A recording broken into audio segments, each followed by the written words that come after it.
All rise. Veuillez vous lever.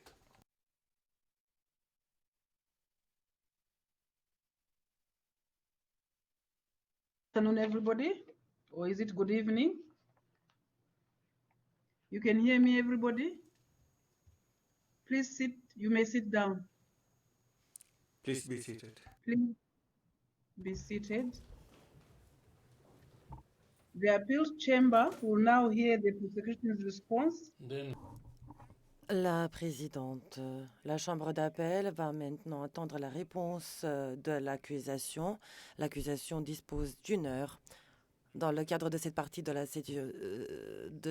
dans cette partie de la session. Maître Ivetic, excusez-moi, Madame la Présidente, Monsieur Mladic vient de se lever, je crois qu'il a quelque chose à dire. Yes, La Présidente, oui. L'appelant. Madame la Présidente, c'est la 9e heure que je passe ici. En ce qui concerne l'audience de demain, je vous serais reconnaissant de suivre la procédure que nous connaissons, celle qui est suivie d'habitude, avec de petites pauses. Parce que ces pauses d'une heure, c'est insoutenable. Je passe 4 heures dans une pièce, enfermée, isolée. Je ne peux plus le souffrir. Je serai incapable de le souffrir demain. Je suis désolée.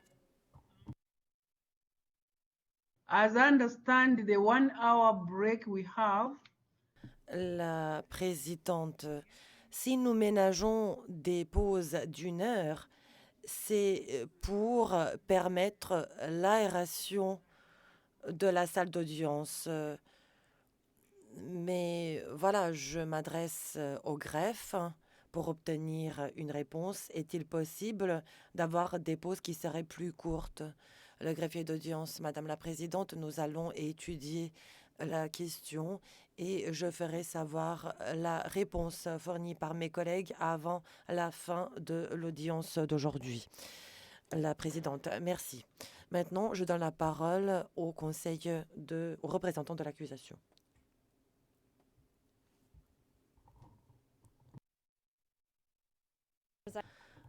L'accusation. Merci, Madame la Présidente.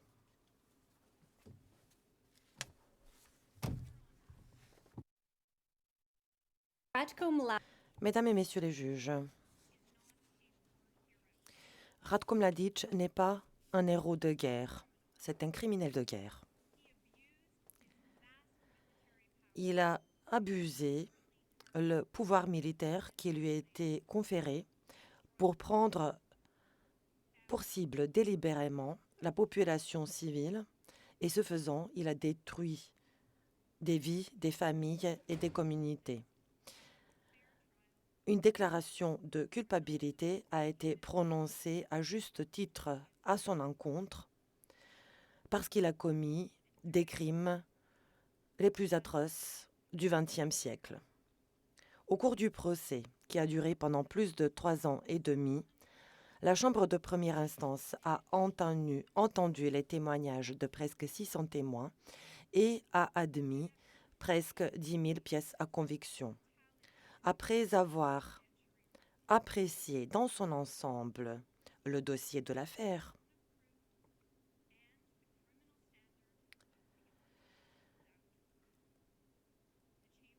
et elle a fait en respectant pleinement la charge de la preuve et les normes de la preuve, notamment celle de prouver les faits au-delà du doute raisonnable, la Chambre de première instance a déclaré Mladic coupable de crimes de guerre et de crimes contre l'humanité, ainsi que de génocide commis à Srebrenica. Les crimes qu'il a commis ont une incidence sur les vies des centaines de milliers de personnes, et les faits de long terme se font toujours sentir aujourd'hui. La peine d'emprisonnement à vie qui lui a été infligée est tout à fait justifiée par la gravité extrême des crimes qu'il a commis.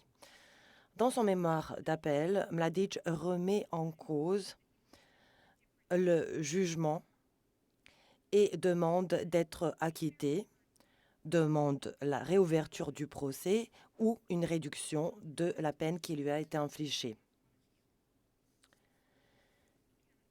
Mais il ne suffit pas de dire que Mladic souhaite avoir un résultat différent. C'est à lui, dans le cadre de la procédure d'appel, à démontrer que des erreurs ont été commises dans le jugement et il doit satisfaire aux critères de l'examen en appel qui sont bien établis. Or, il est incapable de le faire. Par exemple, Mladic présente des arguments voulant que le jugement soit examiné dans sa totalité. Et pour ce faire, il présente des exemples. Il demande au juge de la chambre d'appel de déduire, sur la base de ces arguments, si ces arguments peuvent s'appliquer à d'autres conclusions qu'il n'a pas précisées ou à d'autres événements qu'il n'a pas précisés. Dans son mémoire d'appel et dans la présentation de ces arguments, il déforme le dossier de l'affaire, il déforme le jugement ainsi que la jurisprudence qu'il cite. Il a repris des arguments qui n'ont pas été retenus en première instance et il n'arrête pas de répéter que la chambre de première instance n'a pas tenu compte des éléments de preuve alors que celle-ci en a clairement tenu compte dans le jugement. Donc il présente des arguments dans lesquels il ne démontre pas l'existence d'une erreur. C'est pourquoi de nombreux de ces arguments doivent être tout simplement rejetés. Et il convient de rejeter l'appel présenté, soulevé par Mladic, dans son intégralité. Alors aujourd'hui, je commence la réponse de l'accusation en parlant d'abord des arguments présentés par Mladic concernant l'entreprise criminelle commune principale. Il présente ses arguments dans son moyen d'appel 3. Ensuite, ma collègue, Madame Goy, présentera des arguments concernant le moyen d'appel 4, celui qui porte sur Sarajevo. Et demain, je parlerai de Srebrenica, c'est le moyen d'appel 5, tandis que Madame Goy finira en répondant aux arguments présentés par Mladic concernant les autres moyens d'appel. Alors, pour commencer avec le moyen d'appel 3, concernant le CC principal, qui avait pour l'objectif de chasser à jamais les non-serbes des territoires revendiqués par les Serbes en Bosnie et Herzégovine, en commettant des crimes de persécution, extermination, meurtre, expulsion et transfert forcé. La Chambre de première instance a conclu à juste titre qu'au plus tard, après être devenu le commandant de l'état-major principal de la VRS le 12 mai 1992, Mladic a rejoint les autres dirigeants bosno-serbes qui poursuivaient cet objectif commun, celui de chasser les non-serbes des territoires de municipalités tout entières. Cet objectif devait être réalisé par n'importe quel moyen. Je me réfère au paragraphe 42-22. Mesdames et messieurs les juges, l'appel soulevé par Mladic n'est pas suffisant à la lumière des éléments de preuve qui ont été présentés. Il se focalise sur la manière dont la Chambre de première instance a apprécié des éléments de preuve individuels. Il dit que la Chambre de première instance aurait dû examiner et apprécier ces éléments de preuve sous un angle différent et prononcer un acquittement. Mais il n'explique nulle part pourquoi l'approche qu'il propose en ce qui concerne ces éléments de preuve isolés aurait pu avoir une incidence sur les conclusions finales de la Chambre de première instance. Et il ne parle nulle part de l'analyse faite par la Chambre de première instance en ce qui concerne ces mêmes éléments de preuve et ces mêmes arguments qu'il avait présentés en première instance. Et il ne démontre nulle part que les conclusions tirées par la Chambre de première instance étaient déraisonnables. En d'autres mots, il ne satisfait pas les critères d'examen en appel. Les chambres d'appel ont souligné à de nombreuses reprises que la Chambre avait un pouvoir d'appréciation large. Peut-être que Mladic n'apprécie pas les conclusions auxquelles la Chambre de première instance est parvenue, mais dans son appel, il ne donne pas de motif suffisant pour que la Chambre d'appel modifie ses conclusions. Pour commencer, j'aimerais souligner quelques conclusions auxquelles la Chambre de première instance est parvenue et qui ont mené à la conclusion finale que l'entreprise criminelle commune a existé. Je vais parler des griefs formulés contre cette conclusion avant de passer à la question de la contribution importante apportée par Mladic. Finalement, je vais parler de son état d'esprit.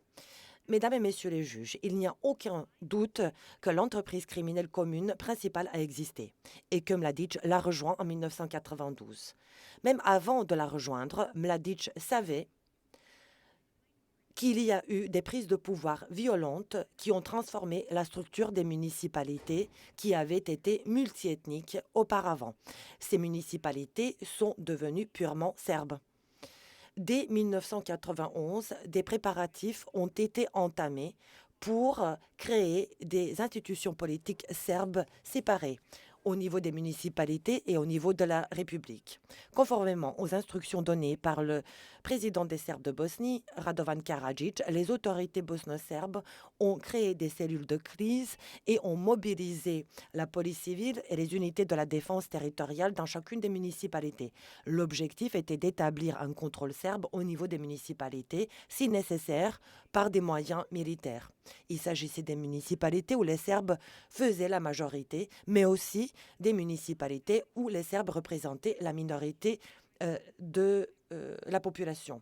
La Chambre a conclu à juste titre que Mladic a partagé l'intention de réaliser cet objectif commun au plus tard le 12 mai 1992, lorsqu'il a été choisi par le président Karadzic pour se trouver à la tête de l'armée bosno-serbe. Le premier jour où il a assumé le commandement, Mladic s'est adressé à l'Assemblée des Serbes de Bosnie et il a demandé à ce que soit créée une armée forte et disciplinée avec une chaîne de commandement solide. Il était capable d'exercer une influence sur les dirigeants bosno-serbes, même s'il leur était subordonné. Il n'y a pas de contradiction entre ces deux conclusions différentes. Au cours de cette réunion de l'Assemblée qui a eu lieu le 12 mai 1992, les dirigeants bosno-serbes sont tombés d'accord pour dire que l'objectif de la séparation ethnique pouvait être réalisé par n'importe quel moyen et qu'il fallait veiller à dissimuler cette vérité. Les dirigeants bosno-serbes sont tombés d'accord avec la proposition avancée par Mladic qu'il fallait garder ce projet qui était le leur secret. Mesdames et messieurs les juges, en parvenant à cette conclusion, la Chambre de première instance a attentivement examiné les déclarations faites par tous les participants à cette réunion de l'Assemblée et elle a étudié le contexte dans lequel cette réunion a eu lieu. Mes estimés confrères de la défense sont incapables de démontrer l'existence d'une erreur dans les conclusions de la Chambre de première instance. Ils n'ont fait que tirer certains extraits de leur contexte. Mais pour consulter les conclusions de la Chambre de première instance, je vous invite à consulter le jugement, le paragraphe 42-22. Comme les Serbes de Bosnie ont pris le pouvoir dans les municipalités, les soldats de la VRS de Mladic ont travaillé ensemble avec les autres forces serbes pour commettre des crimes et ce faisant, ils étaient contrôlés par les membres de l'entreprise criminelle commune. Parmi ces forces se trouvaient les unités de la police qui relevaient du ministère bosno-serbe de l'Intérieur, il s'agit du MUP, et les unités de la défense territoriale qui relevaient du ministère de la Défense. On les appelait les unités de la Théo. Il y avait aussi parmi eux les unités paramilitaires qui étaient commandées soit par la VRS ou par le MOUP, ainsi que des membres des autorités régionales et municipales. Les membres de l'ECC, y compris Mladic, ont recouru à la force et se sont servis des forces qu'ils contrôlaient pour commettre des crimes dans les municipalités, comme la Chambre de première instance l'a conclu au paragraphe 42-39. Et permettez-moi de m'arrêter ici, mesdames et messieurs les juges, pour préciser deux questions juridiques qui ont été soulevées ce matin. D'abord, en ce qui concerne les outils qui ont été, dont les membres de l'ECC se sont servis. Le droit n'exige pas qu'il existe un accord entre les outils utilisés et les membres de l'ECC. Mes estimés confrères ont accusé l'accusation d'avoir induit la Chambre en erreur en suggérant que l'existence d'un lien de quelque nature que ce soit suffisait. Mais ce n'est pas le point de vue de l'accusation. Tout cela est expliqué dans l'arrêt Berjanin. Les membres de l'ECC peuvent se servir d'outils pour réaliser l'élément matériel des crimes. C'est le lien qui existe entre ces outils et les membres de l'ECC qui s'en sert, qui est une question de fait dont il faut décider au par cas, et je vous invite à consulter les paragraphes 410 à 413 de l'arrêt dans l'affaire Berjanin. Par la suite, la jurisprudence a permis de préciser quelles sont les situations qui satisfont le critère nécessaire. Quelles sont les actions commises par les auteurs physiques qui peuvent être attribuées aux membres de l'ECC. Par exemple, lorsque l'outil fait partie d'une organisation structurée de manière hiérarchique, comme c'est le cas avec l'armée ou la police, et qui est contrôlée par un membre de l'ECC, alors nous avons une situation de ce type. Veuillez consulter par exemple l'arrêt dans l'affaire dans l'affaire Martic, paragraphe 1197 et 1198. Je renvoie également à l'arrêt Berjanin, paragraphe 419. Ce passage a été cité ce matin pour dire qu'il est nécessaire qu'il existe un accord entre les auteurs utilisés comme des outils et les membres de l'ECC. Mais en fait, quand on lit ce paragraphe, on voit clairement que c'est le contraire qui y est indiqué. La deuxième question juridique que je souhaite soulever concerne la pertinence des éléments de preuve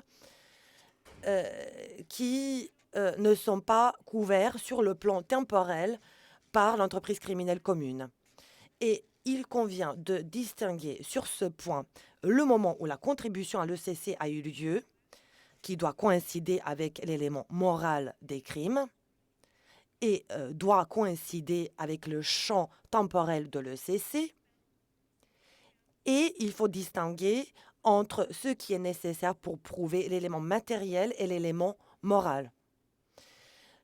La Chambre de première instance a le droit de s'appuyer sur des éléments de preuve qui portent sur des événements qui se sont produits avant et après l'entreprise criminelle commune pour établir à la fois l'élément matériel et l'élément moral des crimes.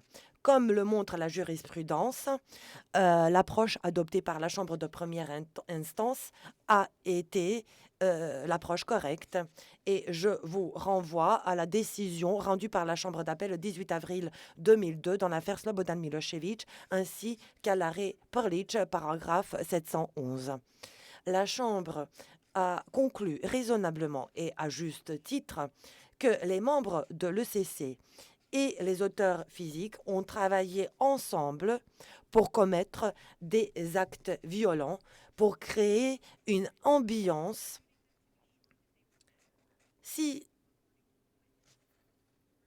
un environnement si désagréable que des milliers de non-serbes n'avaient plus d'autre choix que de partir du territoire.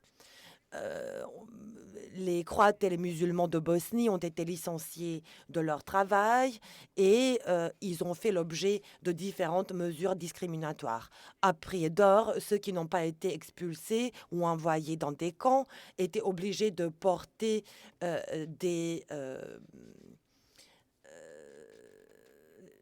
des marques en blanc pour qu'on puisse les distinguer de la population serbe. On pouvait entendre de la propagande sur la radio. La haine ethnique était encouragée ainsi que la discrimination. Les soldats de Mladic, travaillant ensemble avec les autres forces serbes, attaquaient les villes et les quartiers non serbes et les régions civiles ont été bombardées. Dans le cadre d'une seule attaque lancée contre Prijedor, plus de 800 habitants ont été tués. Les forces serbes tuaient de sang-froid et d'une manière méthodique. Ils exécutaient des femmes, des hommes âgés, des enfants. Ils forçaient des victimes de se jeter de ponts et ensuite leur tirer dessus pour s'assurer qu'ils avaient trouvé la mort.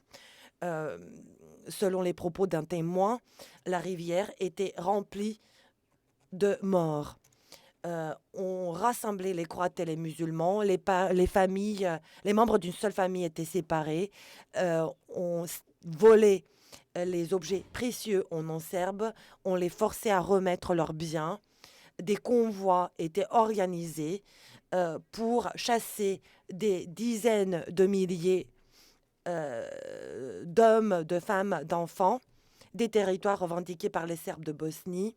Des êtres humains ont été chassés de leur foyer et des communautés tout entières vivaient en craignant pour leur vie. Ils étaient forcés de s'embarquer dans des autocars et des convois. Ils étaient surveillés par des soldats armés. On les faisait monter à bord de trains et de camions. Les forces des Serbes de Bosnie avaient l'intention que les gens ne reviennent jamais. Ils ont brûlé les institutions religieuses des musulmans, des Croates, et ils ont détruit les foyers et les boutiques appartenant aux non-serbes. La Chambre de première instance a conclu que dans les municipalités revendiquées par les Serbes, les civils non-serbes, qu'il s'agissait d'hommes ou de femmes, de jeunes ou de personnes âgées, ont été détenus en masse dans des camps de détention qui ont été créés à travers le territoire de ces municipalités, souvent avec le soutien de la VRS. Ces camps de détention sont devenus des synonymes pour la souffrance humaine. Batkovac, Manjača, Omarska, Keraterm, Trnopolje, Foča et toute une série d'autres prisons improvisées dans des usines, dans des écoles, dans des postes de police et dans d'autres bâtiments publics. Au cours de l'année 1992, des civils non serbes ont été arrêtés et détenus dans ce système de camps dans des conditions inacceptables où ils n'avaient pas suffisamment à manger, où ils n'avaient pas suffisamment d'eau, où ils ne pouvaient pas bénéficier de soins médicaux. De nombreuses personnes ont été violées, qu'il s'agisse de femmes ou d'hommes, de jeunes filles qui n'avaient que 12 ou 13 ans. De nombreuses personnes ont été rouées de coups et ont subi des sévices. De nombreuses personnes ont été obligées à faire des travaux forcés et ont été utilisées comme des boucliers humains. De nombreuses personnes ont trouvé la mort parce qu'ils n'avaient pas suffisamment à manger. De nombreuses personnes ont été exécutées et leurs corps ont été jetés dans des fosses communes. Dans le cadre des massacres les plus notoires, les soldats de la VRS ont tué à gaz et assassiné 200 détenus en se servant d'une seule mitrailleuse, pendant que les gardiens chantaient des chansons. Je vous renvoie au paragraphe 11-21 de jugement. Tous ces événements sont horribles. Les prisonniers détenus dans ces camps faisaient face à la mort tous les jours. Et pour la plupart des détenus, le seul crime qu'ils avaient commis, c'était d'appartenir à un groupe ethnique. C'est comme ça que l'objectif criminel commun a été réalisé.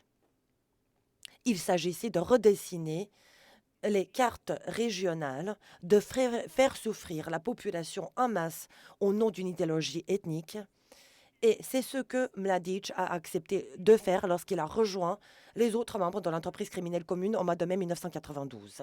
Une entreprise criminelle commune qui visait à chasser à jamais les non-serbes des municipalités par quelque moyen que ce soit. Cette campagne qu'ils ont menée a été brutale et elle a été une réussite. À la fin de l'année 1990, la plupart des territoires revendiqués par Mladic et les autres membres de l'ECC sont devenus des territoires purs sur le plan ethnique, des territoires purement serbes. Dans 5 de ces municipalités, les crimes commis étaient si extrêmes que la Chambre de première instance a conclu que les auteurs locaux de crimes, qui étaient contrôlés pour la plupart directement par Mladic, avaient l'intention de détruire ces parties du groupe des musulmans de Bosnie. Cela figure au paragraphe 35-26. Et Mladic et les autres membres de l'ECC ont continué cette campagne de purification ethnique violente jusqu'en 1995. Il s'agissait de nettoyer quelques enclaves musulmanes restantes en Bosnie orientale. C'est sur la base de ces constatations que la Chambre de première instance a conclu que l'entreprise criminelle commune a existé. Il y avait un schéma de violence qui a été poursuivi par les soldats et par d'autres personnes commandées par Mladic, qui ont travaillé de pair avec la police, la défense territoriale, les paramilitaires et les autorités administratives. Et dans ce contexte, Mladic affirme qu'il n'y avait pas dans l'entreprise criminelle commune, qu'il ne faisait pas partie de cette entreprise criminelle commune, parce qu'en fait, il cherchait à protéger les non-serbes. Parce qu'un certain nombre de non-serbes sont restés dans une seule municipalité, ou parce que dans un certain nombre d'entrées dans ces carnets, il parle des restrictions qui ont été imposées à son armée, et parce que il a parfois agi pour le bien.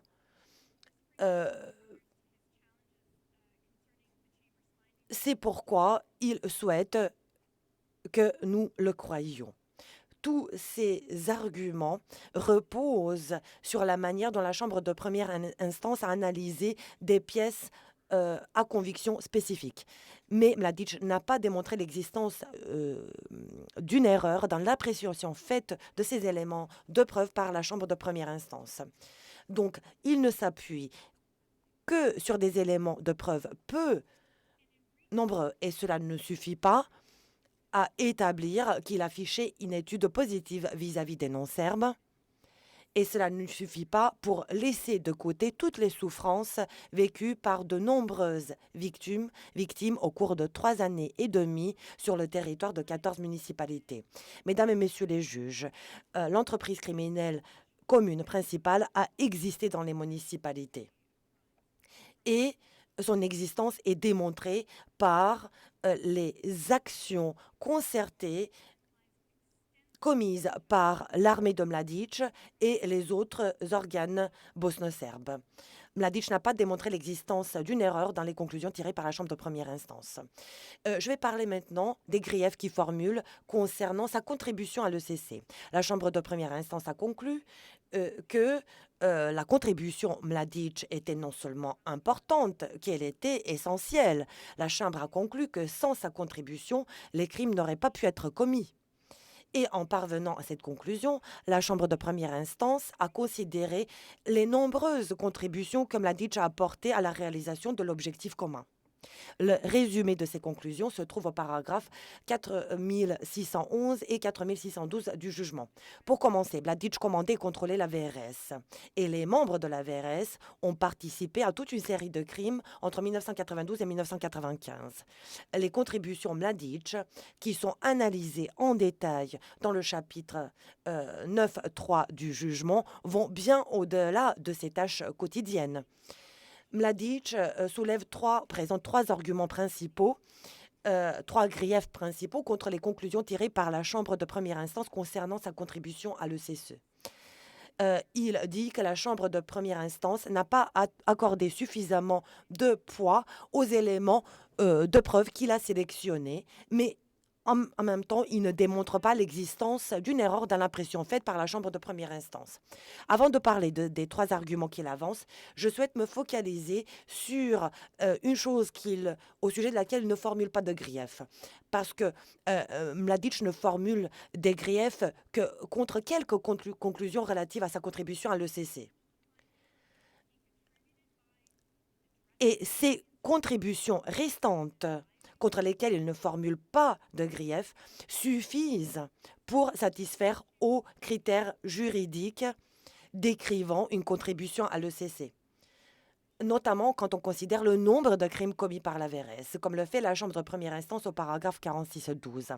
Par exemple, Mladic ne formule pas de grief contre la conclusion de la Chambre de la première instance selon laquelle il a contribué à l'ECC en créant la VRS et en demandant l'assistance de la Serbie pour satisfaire les besoins de ses effectifs sur le plan de l'équipement et de la munition.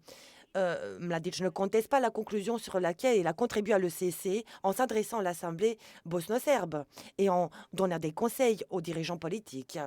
Il ne formule pas de grief quant à la conclusion qu'il a participé à une machine de propagande qui cherchait à propager la haine anti-musulmane et anti-croate, et il ne conteste pas qu'il a contribué à l'ECC en induisant en erreur la communauté internationale concernant les crimes qui ont été commis, notamment en imposant des restrictions à l'aide humanitaire.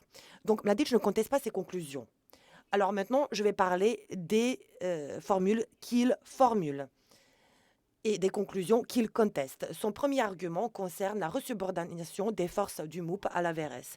Mladic dit qu'il ne commandait et ne contrôlait pas la police, si bien que les crimes commis par la police ne peuvent pas faire partie de sa contribution importante à l'ECC. Mais la Chambre de première instance a tiré une conclusion de nature générale. Elle a dit que la police a été resubordonnée parfois et que parfois elle a coopéré avec le VRS. Les conclusions spécifiques de la Chambre de première instance concernant la contribution de Mladic à l'ECC sont beaucoup plus précises. La seule contribution qui concerne les crimes commis par la police est liée aux crimes commis au camp de Manjača. C'est un camp de détention dans la municipalité de Banja Luka. Je vous renvoie à cette conclusion qui est présentée au paragraphe 4404 du jugement. De façon similaire, la contribution Mladic qui consiste dans son omission à prévenir et à punir les crimes, se limite aux crimes commis par la VRS et les autres forces serbes, dont il est question au chapitre 9.3.4. En ce qui concerne la police, sa contribution se limite aux crimes commis dans le camp de Manjača. C'est la figure au paragraphe 45-44. Ailleurs dans le jugement, les crimes commis par la police sont attribués à Mladic par l'intermédiaire d'autres membres de l'ECC. Mais ils ne font pas partie de la contribution personnelle apportée par Mladic à l'ECC. Donc, l'argument de Mladic concernant le commandement et le contrôle qu'il exerçait généralement sur la police n'a aucune pertinence en ce qui concerne sa contribution personnelle. Contribution in those couple of...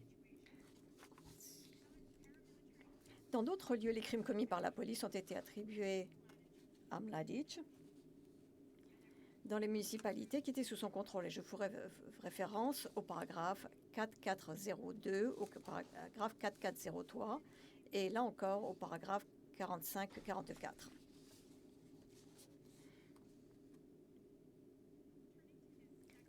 Pour en venir maintenant au deuxième argument, à son deuxième argument, Mladic considère que la Chambre de première instance n'a pas donné un poids suffisant à l'élément de preuve selon lequel son absence de subordonnés professionnels a affecté sa capacité à commander la VRS. Même si ceci était vrai, il n'a jamais expliqué comment le manque d'expérience pouvait l'empêcher d'avoir un commandement et un contrôle effectif. Mais nombre de soldats de la VRS sous son commandement n'étaient pas des personnes sans expérience. La Chambre de première instance a donné le détail de la formation de la VRS,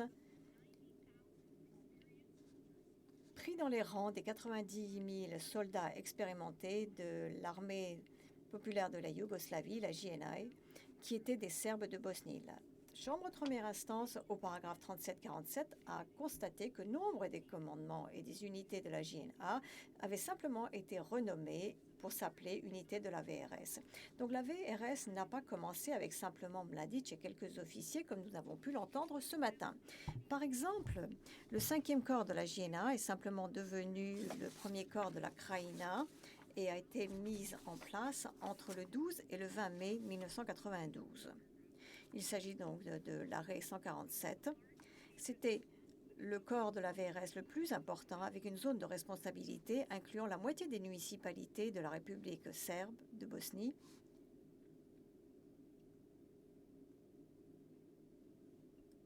Bien entendu,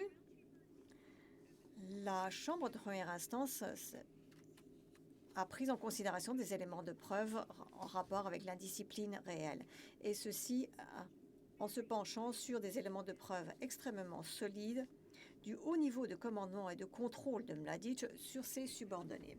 Et ceci incluait des éléments de preuve des subordonnés même de Mladic, y compris des témoins de la défense, prouvant que Mladic était aux commandes, était respecté en tant que chef et que ses ordres étaient strictement respectés.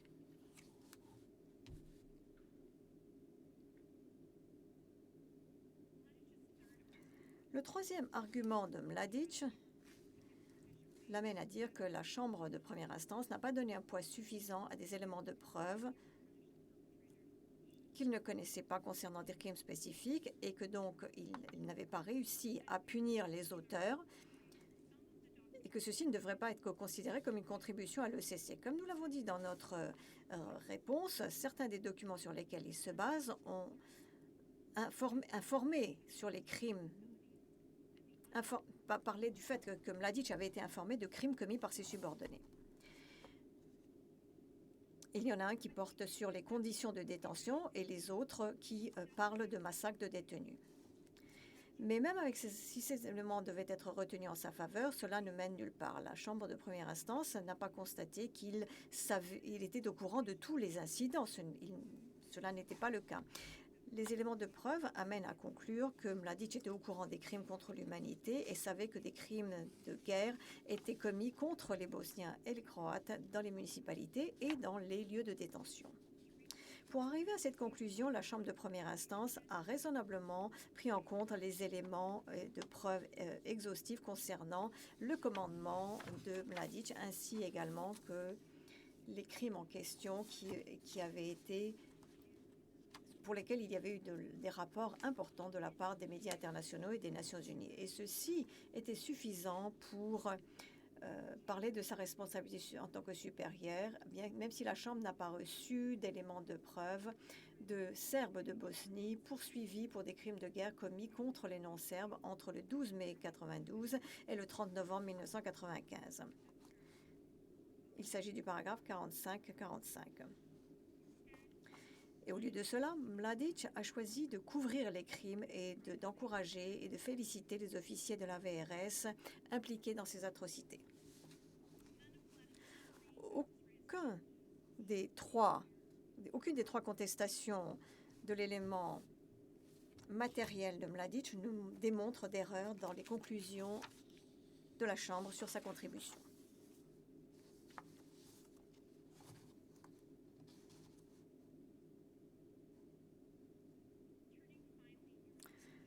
Pour en venir enfin à l'intention partagée de Mladic, Mladic conteste l'analyse de l'élément moral sur la base de la méthodologie et parce que ceci est basé sur des éléments de preuve indirects.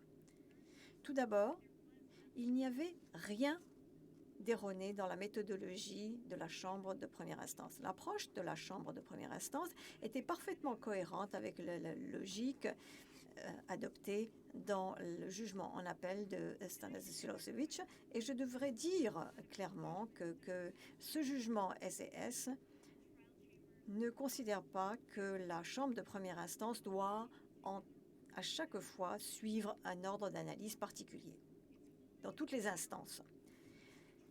Le champ est plus étroit. La Chambre de première instance dans cette affaire a commis une erreur en constatant que l'élément moral n'était pas présent sans avoir d'abord jugé d'autres éléments de la responsabilité dans le cadre de l'entreprise criminelle commune. Mais dans l'affaire Mladic, la Chambre de première instance a suivi l'ordre de présentation recommandé dans le jugement Sarczyk-Milosevic, et elle a montré l'existence et le champ d'application de l'ECC principal, et si les actes de l'accusé ont contribué à cet objectif avant de déterminer s'il partageait cette intention. Et il n'y a aucune raison de penser que les constatations, les conclusions de la Chambre de première instance soient teintées d'un mélange entre l'élément matériel et les conclusions relatives à l'élément moral. Cet argument est basé sur l'idée qu'un jugement un arrêt est un document linéaire qui fait état de délibérations séquentielles sur chaque sujet, et ce dans un ordre particulier. Mais comme la jurisprudence l'a répété à plusieurs reprises, les jugements d'un procès doivent se lire dans son ensemble. Et je vous renverrai au jugement dans l'affaire Stojanovic au paragraphe 306.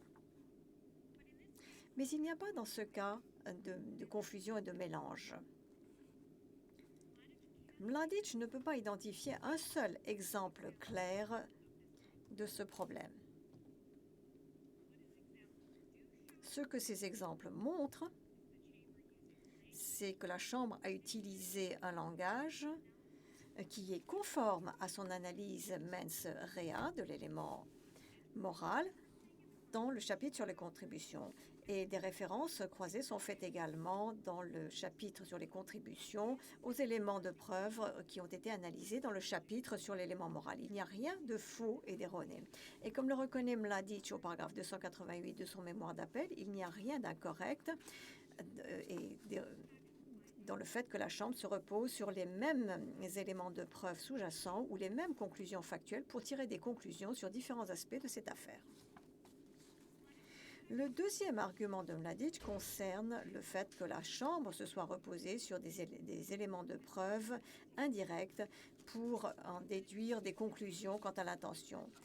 Selon Mladic, la Chambre aurait dû préférer ce qu'il appelle des éléments de preuve directs de son élément moral. Mais son argument est faux, et ce à deux niveaux. Tout d'abord, il n'y a pas de soutien juridique. Rien sur le plan juridique ne soutient sa préférence pour les éléments de preuve directs, non pas en relation avec l'élément moral, ni non plus en relation avec d'autres cas qu'il soulève concernant ces distinctions tout au long de l'appel. L'intention criminelle peut être prouvée essentiellement à travers des éléments de preuve indirects. Et dans sa réplique au paragraphe 64, Mladic refuse que... il est en train de dire que les éléments de preuve directs ont plus de valeur que les éléments de preuve indirects. Et pourtant, il répète à plusieurs reprises que les éléments de preuve directs sont automatiquement des éléments de preuve plus solides. Et mon éminent confrère a dit ce matin que les éléments de preuve indirects ne peuvent pas avoir plus de poids que les éléments de preuve directs. Ceci n'est pas correct. La jurisprudence du tribunal est claire. Il n'existe aucune règle indiquant que la Chambre doit préférer les éléments de preuve directs. La seule règle est que la Chambre de première instance doit tenir compte des éléments de preuve dans leur totalité, y compris donc les éléments de preuve directs et indirects. Et ceci parce que la valeur probante des éléments de preuve est déterminée par le fait que l'on se penche sur la totalité des éléments de preuve dans une affaire, et non pas simplement lié au fait que certaines sont qualifiées de directes ou d'indirectes. Et c'est ce que la Chambre de première instance a fait dans cette affaire. Elle s'est penchée sur la totalité des éléments de preuve avant de conclure au paragraphe 46-88 que Mladic avait partagé cet objectif commun et avait pour intention de commettre les crimes sous-jacents. Et les éléments de preuve de l'élément moral de Mladic étaient extrêmement important et ceci incluait ses expressions d'engagement à une république serbe ethniquement nette pure et ses déclarations indiquant qu'il était prêt à désobéir aux lois de la guerre. Et ses créations, le fait qu'il savait créer la peur et la haine envers les musulmans et les Croates. Son utilisation répétée de termes méprisants à l'encontre des musulmans de Bosnie et des Croates, en les appelant des Turcs, des Balishas et des Ustashas. Et bien entendu, ses contributions importantes et de longue date à l'objectif commun avec la parfaite connaissance des crimes commis dans ce cadre, paragraphes 46-85 et 46-86. Mesdames, Messieurs les juges, la jurisprudence est également claire. Dans le cadre de l'appel, le même niveau d'examen pour les conclusions factuelles, c'est-à-dire le critère raisonnable, s'applique que les éléments de preuve soient directs ou indirects. Et je vous renverrai au jugement en appel dans l'affaire Galić au paragraphe 9. Mladić ne peut pas simplement considérer que ces éléments de preuve sont meilleurs ou auraient dû recevoir davantage de poids parce qu'elles sont plus importantes que les éléments de preuve circonstanciels ou indirects. Il ne peut pas non plus proposer des déductions différentes de celles de la Chambre de première instance sur la base de parties isolées des éléments de preuve. Au lieu de cela, pour identifier des erreurs, il doit se pencher sur la totalité des éléments de preuve et l'analyse par la Chambre de première instance de l'ensemble du dossier des éléments de preuve. Il ne l'a pas fait dans ses écritures, pas plus qu'il ne l'a fait aujourd'hui. Pour en venir au deuxième point concernant les éléments de preuve directs et probants, qui, d'après Mladić, et il l'a répété à plusieurs reprises, n'ont pas été pris en compte. Ce n'est pas du tout le cas, ce n'était pas direct, ce n'était pas probant et ce n'est pas quelque chose qui a été ignoré. Une bonne partie des éléments de preuve qu'il qualifie de directs sont en fait des éléments de preuve indirects de son intention. Par exemple, au paragraphe 309 de son mémoire d'appel, il parle des ordres paramilitaires comme étant directs, alors que ce qu'il cherche en réalité, c'est une déduction qui reflète sa désapprobation des crimes. Sur le plan technique, ceci fait que l'élément de preuve est indirect par rapport au point qu'il essaye de prouver. Mais les éléments de preuve dont il se plaint n'ont pas de valeur probante significative à la lumière de la totalité des éléments de preuve. Par exemple, des éléments de preuve montrant que Mladić a occasionnellement ordonné d'adhérer aux conventions de Genève pèsent peu lorsque cela est comparé à l'élément de preuve puissant montrant qu'il savait que ses troupes commettaient des crimes de guerre et des crimes contre l'humanité avec son approbation et son soutien. La Chambre de première instance pouvait donc conclure que ces ordres ne démontraient pas sa véritable intention. En tout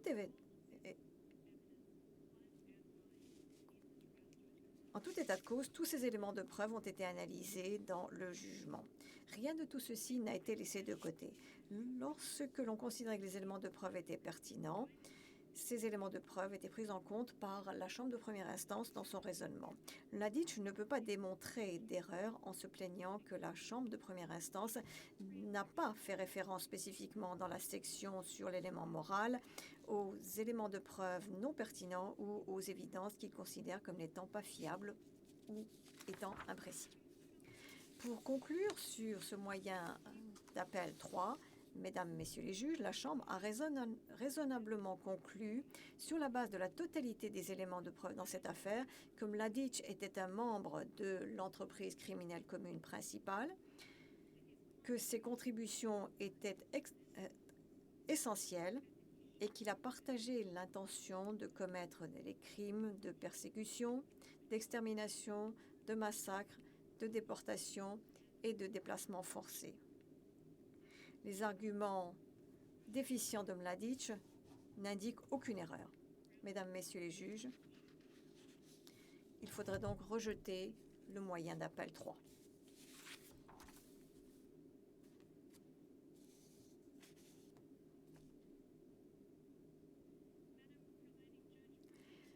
Madame le Président, nous sommes à votre disposition. Nous pouvons commencer avec la réponse de Sarajevo maintenant, pendant une dizaine de minutes, et nous pensons que nous pouvons, dans les 10 minutes qui suivent, en faire une bonne partie. Est-ce que vous pensez que nous avons suffisamment de temps? Je pense que dans 10 minutes, il est 18h19 ici et nous devions nous arrêter à 18h30. Bon, merci. Je vais passer la parole à ma consoeur. Bonjour, Madame la Présidente. Je vais répondre au moyen 4 et ensuite me limiterai à la question de la juridiction sur le crime de terreur dans la mesure où c'est la seule partie du moyen d'appel 4 qui a été abordée dans nos arguments aujourd'hui.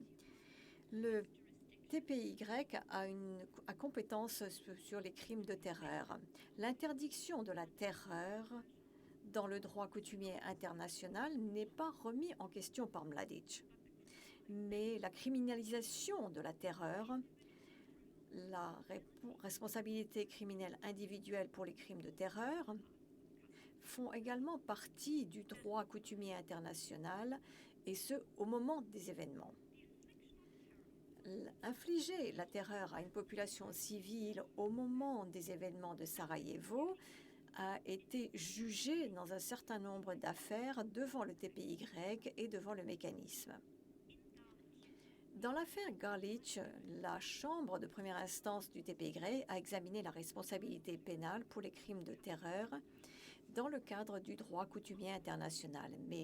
Et finalement, c'est fondé sur un accord entre les parties au conflit dans lequel les parties se sont mis d'accord à appliquer certaines règles du droit international humanitaire, y compris l'interdiction de la terreur, et ont convenu de punir ceux responsables d'avoir violé la règle.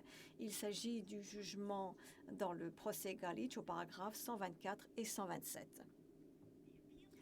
La Chambre d'appel dans l'affaire Garlic a trouvé donc qu'il y avait criminalisation de la terreur au paragraphe 98, après donc une interdiction de la terreur basée sur le droit international coutumier. Dans le dernier jugement en appel du TPY, ceci a été confirmé également par le mécanisme suite à cela dans l'affaire Perlich et al. Perlich et consorts. Il se plaint qu'il y a eu une pratique de l'État insuffisante, mais il ignore le fait que la Chambre d'appel de Garlic ne s'est pas simplement fondée sur des lois nationales. La Chambre d'appel de Garlic a également indiqué au paragraphe 93 du jugement d'appel que la terreur en tant que crime de guerre avait été d'abord indiquée dans un rapport publié en 1919 par la Commission sur les responsabilités. La Commission sur les responsabilités avait été créée par la Conférence de paix de Paris pour se pencher sur le non-respect de droits et des coutumes de guerre commis par les Allemands et leurs alliés pendant la Première Guerre mondiale. En outre, le statut du tribunal pénal pour le Rwanda confirme la nature internationale coutumière de la terreur, même pour les conflits armés non internationaux. Et il confirme et contient des actes de terrorisme explicitement. Comme cela a été noté par le TPY, la Chambre d'appel du TPY dans l'affaire Selibici, lorsque le Conseil de sécurité a créé le tribunal pénal pour le Rwanda, il ne créait pas de nouvelles lois, mais codifiait simplement les règles coutumières existantes. Il s'agit donc du jugement d'appel, paragraphe 170 dans l'affaire Selibici. Ceci montre que le crime de terreur pour le droit coutumier international, au moment où Mladic a commis des actes de terreur à Sarajevo, cela faisait partie déjà du droit coutumier international. Et plus important encore, Mladic lui-même pouvait prévoir que sa conduite à Sarajevo pouvait aboutir à une condamnation pour crime de terreur. Il aurait pu le prévoir non seulement sur la base des sources internationales que j'ai mentionnées, mais également parce que la terreur avait été criminalisée dans le code pénal yougoslave de 1976. Mladic a raison de dire que ce code pénal yougoslave ne définissait pas la terreur, mais néanmoins, elle criminalisait le fait de soumettre la population civile à la terreur, et je cite, en violation des règles du droit international en vigueur au moment de la guerre. Fin de citation. Et ces règles sur le droit international effectif au moment de la guerre et en vigueur au moment de la guerre avaient été mises en place au moment des événements à Sarajevo dans le manuel militaire yougoslave de 1988. Ce manuel militaire stipule de manière explicite que l'attaque de civils pour les terroriser est explicitement interdit. Ceci est à la page 29 au paragraphe 47 du manuel militaire que vous trouverez dans le livre sur les autorités en réponse aux mémoires de l'accusation. Dans la réponse, aux mémoires de l'accusation. Donc, faire subir la terreur et le manuel militaire de 1988 avait permis d'établir une responsabilité pénale pour la terreur, et ceci était donc prévisible aux yeux de Mladic, un officier de carrière dans l'armée yougoslave et la JNA qui avait servi pendant près de 27 ans avant de devenir commandant de l'état-major principal de la VRS le 12 mai 1992. Cette conclusion soutient la chambre d'appel du TPY dans l'affaire Galic. Et la même combinaison donc de dispositions, le code pénal yougoslave et le manuel militaire étaient pertinents et permettaient de prévoir ce qu'il en était dans le cadre du jugement d'appel de l'affaire Galic au paragraphe 96. Madame, Messieurs les juges, le TPY avait compétence sur la terreur et le moyen d'appel 4 devrait être rejeté. Madame, Messieurs les juges, est-ce que c'est le moment opportun de lever l'audience pour la journée d'aujourd'hui? Il nous reste le juge Nyambe. Nous avons encore 4 minutes, mais si vous pensez que c'est un moment approprié, nous pouvons donc lever l'audience. Madame Goy, oui, parce que je pense que c'est le bon moment et que ce serait le bon endroit pour recommencer demain sur un sujet, un autre point. Le juge Nyambe, la chambre d'appel va lever l'audience jusqu'à demain matin, 9h30, et nous pourrons reprendre avec la réplique de l'accusation.